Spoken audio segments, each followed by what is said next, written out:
Pour limiter le réchauffement climatique, on entend souvent dire qu'il faut réduire nos émissions de gaz à effet de serre. C'est vrai, mais pas seulement. Ce qu'on oublie souvent d'ajouter, c'est qu'en parallèle de diminuer les émissions, il faut aussi augmenter notre capacité à les absorber. Sinon, on ne va pas y arriver. Prenons l'exemple de la France. Elle veut atteindre la neutralité carbone d'ici 2050. Concrètement, cela signifie émettre autant de CO2 que ce qu'on est en capacité d'absorber.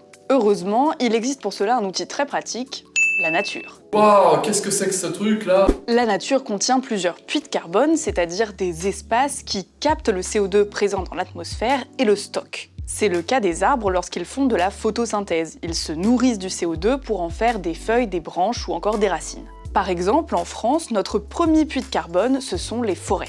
En 2020, elles ont absorbé l'équivalent de 30 millions de tonnes de CO2, soit à peu près 7% des émissions françaises. Comme ça paraît être un très beau score, mais en réalité, c'est 2 fois moins qu'il y a 10 ans. Nos forêts absorbent de moins en moins de CO2. Avec la chaleur et le manque d'eau, leurs arbres ont du mal à pousser. À cela s'ajoutent les canicules, les méga-feux, les maladies, les insectes ravageurs, bref, toute une série de conséquences du changement climatique. Et c'est là tout le problème. Plus le changement climatique gagne du terrain, moins les écosystèmes absorbent de gaz à effet de serre. Or, les gaz à effet de serre sont la cause du changement climatique.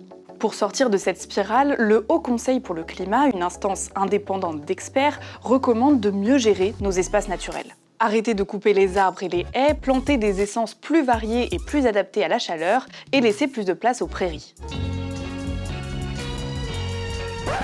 Et il y a urgence. Dans son dernier rapport, le Haut Conseil pour le climat estime qu'entre 2020 et 2021, on a perdu 21% de nos puits de carbone.